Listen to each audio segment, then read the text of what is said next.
Hello, welcome to CinemaScope. Today I'm reviewing Aliens.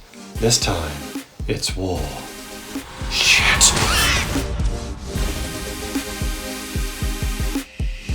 Oh, where is it? Oh, I think it's gone. Oh, I thought I was in trouble there, but it's okay. I'm okay. It's a weird dream about smothering or something. And now I'm really hungry. The first thing I'm going to do after this is get some decent food. Where was I? Oh yeah.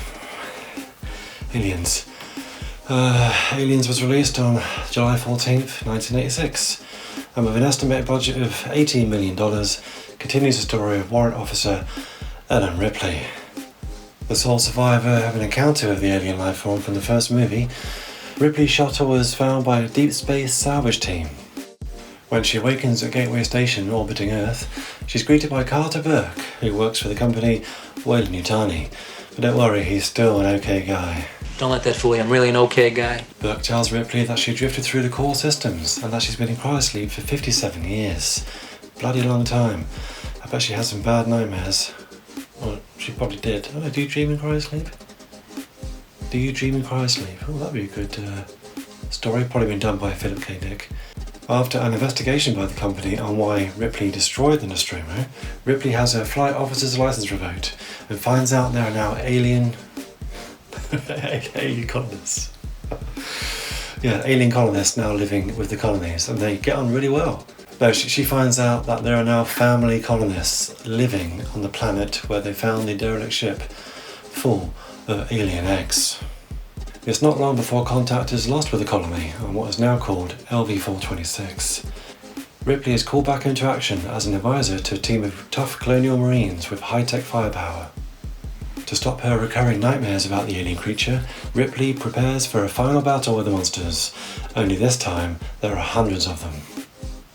Aliens was well received by critics and took over $130 million at the box office, and I would consider it the perfect sequel, along with The Empire Strikes Back and Terminator 2. It's different enough from its predecessor while remaining familiar, and filled with great characters and action, as well as having the horror element from Alien. It's a tightly edited, intense experience that takes you on a rollercoaster ride. Director James Cameron and his producer and wife, Gail Ann Hurd, wanted Aliens to be very different from the haunted house and space feel of the first movie. They decided to make a combat action film, with Marines going up against not one, but many aliens, which they call Xenomorphs. The chemistry between the Marines does feel very real, as if they've been working together for years. Cameron had all the actors go through boot camp before principal photography started, so that camaraderie does feel very good and natural. All the actors did a great job playing them too, and they have some very quotable lines from the movie. Somebody said alien, she thought they said illegal alien and signed up. All right, sweethearts, you heard the man and you know the drill, assholes and elbows. Stop your grinning and drop your linen. Have you ever been mistaken for a man? No.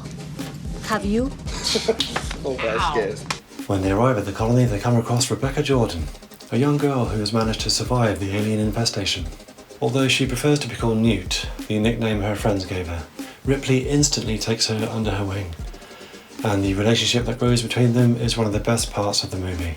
In 1991, James Cameron released a special edition version of Aliens on home video, adding 17 minutes of extra scenes. This is definitely my preferred version of the movie. We get to see Ripley find out that she just missed the death of her daughter, who she promised her mother would be home for her 11th birthday.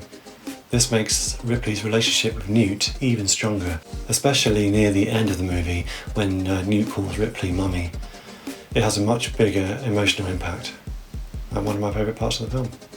I also like the scene where Hicks and Ripley exchange their first names, just before Ripley goes to rescue Newt, although Sigourney Weaver's delivery is a little odd.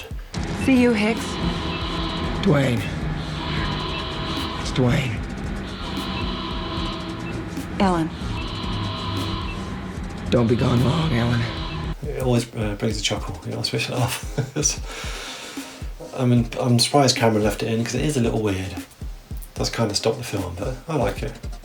An extended scene of the colonists finding the derelict ship is also included, and we briefly get to see the colony and Newt before the aliens take over. Other scenes include a tour of the Slocco before the Marines wake up, Hudson bragging about his weapons on the dropship ride, and of course robot sentry guns repelling 2 alien raids. Sigourney Weaver was paid $100 billion for her role as Ellen Ripley. What's that? Only $1 million. $1 million. $1 million? $1 million to reprise her role as Ellen Ripley. And she was also nominated for a Best Actress Oscar, a first for a female role in an action movie, and very well deserved. Sigourney was amazing. She always is, isn't she? Let's face it, she's great in everything she does. And she was also nominated again for Gorillas in the Mist. Didn't win that either. In fact, she hasn't won any Oscars actually. She won a Saturn Award for this movie. She's great in Heartbreakers. I love her in Heartbreakers. Good film. She can do comedy. She can do anything. She's great. Aliens was nominated for 5 Oscars in total and won them for Best Visual Effects and Best Sound Editing. Well deserved. Has James Cameron ever won an Oscar? Oh, Titanic. Of course, I'm the king of the world. Now, technically, Ripley wasn't the only survivor from the Nostromo. Jonesy, her cat, also made it out alive, even after a close encounter with an alien. This time though, the little shit is staying home. Ripley decides not to take him on the mission to LV-426. And you little shithead. You're staying here. I've got a ginger cat myself. I named him after Jonesy and one of my favourite characters in the movie, Bishop. He's in bed at the minute. I'm trying to entice him out with some treats. Here he is. Finally got him out of his bed. This is my ginger pups. Named him after Jonesy and Bishop, so his name is Bishop Jones. 4 people are looking at you on the internet now. Oh no, he's not happy. He's going to scratch me to death. Oh boy, gotta get. They say never work with children and animals, and I have to agree. Bishop, the android, is played by Lance Henriksen and gives an amazing, creepy performance. You never really know if he's got an ulterior motive or agenda, like Ash did in the first movie. But Ripley's not happy about having an android on the mission after what happened to her in the first movie. Ash trying to ram a copy of FHM down her throat.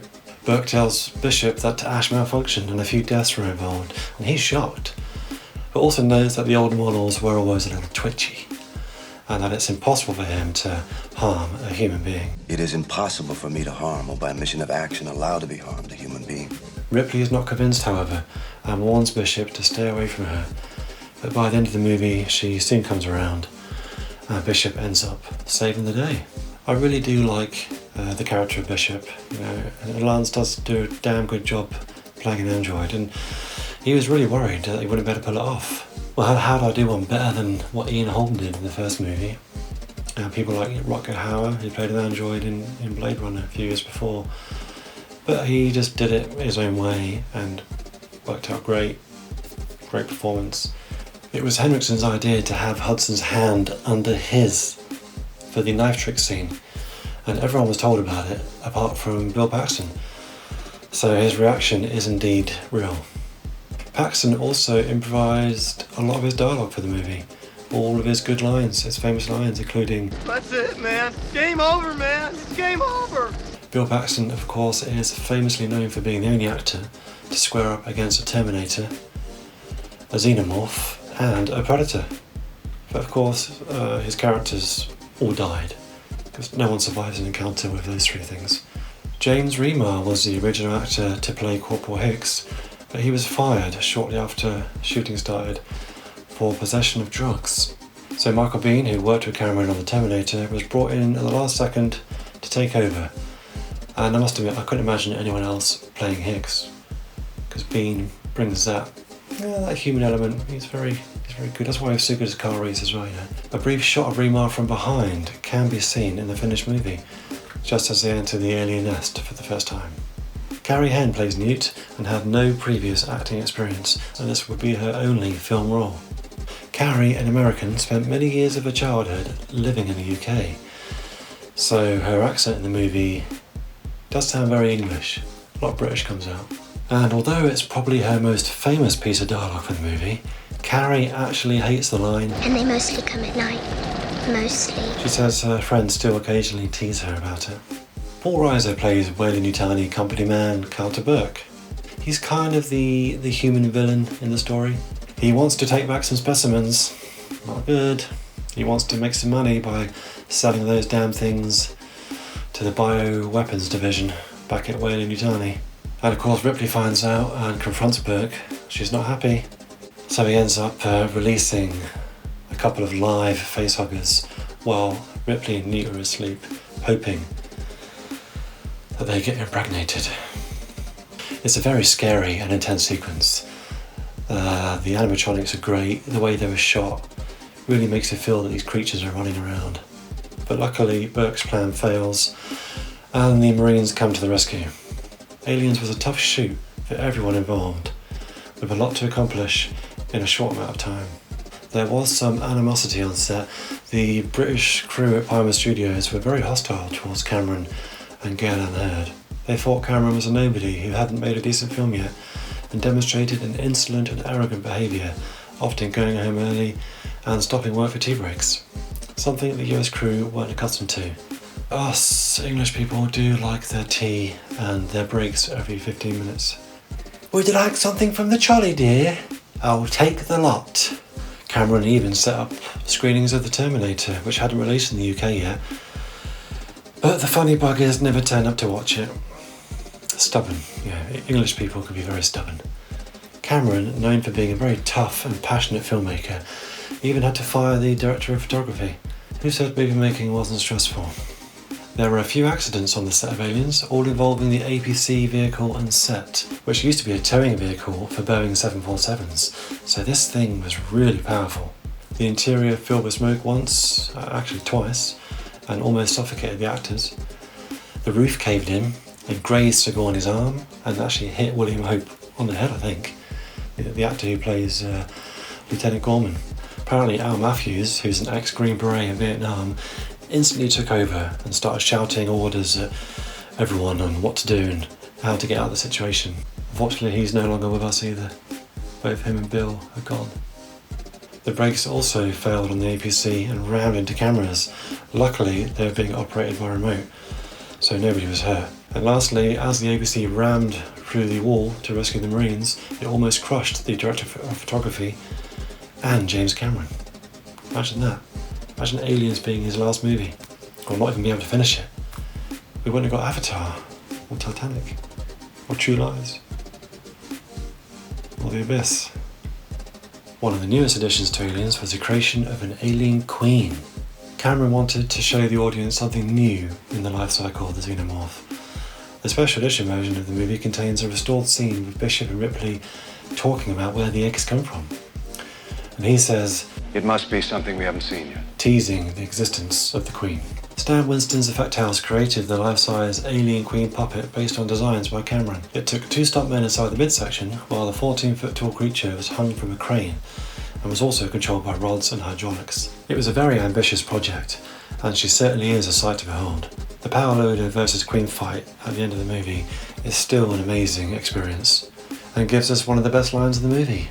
Get away from her, you bitch! The Warrior Xenomorph costumes were simpler and less sophisticated than the original 7-foot version used in the first movie.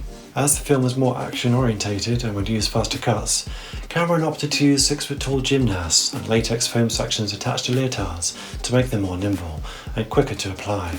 The transparent head domes were also changed to ridges after concerns they would easily crack when shooting the action scenes. James Horner created the amazing score for Aliens, but was given very little time to write the music, and had to cannibalise his scores from Star Trek 2 and 3, and also adapt a rendition of Gayan's Adagio for the main and end titles.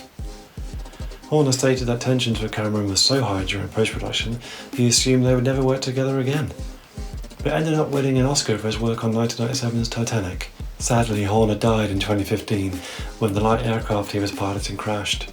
He was a very gifted composer and gave us some of my favourite film scores. Aliens currently stands at 8.3 on IMDb. I of course rated it 10 out of 10. I mean, who wouldn't? It's a perfect movie. I can't think of anything wrong with it whatsoever. Great score, great action, great acting, great characters, Sigourney Weaver. It's bloody brilliant, that's all I can say. So what did you think about Aliens? Did he love it? Did he hate it? Did he think it was just okay? Leave a comment. And if you enjoyed watching this video, consider hitting that like button. And maybe even subscribe to the channel. Until next time, I'm Nathan Travis, and this... this...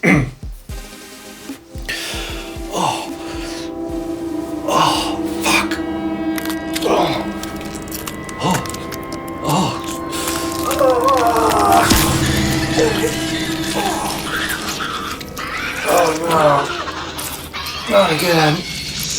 I'm getting too old for this shit.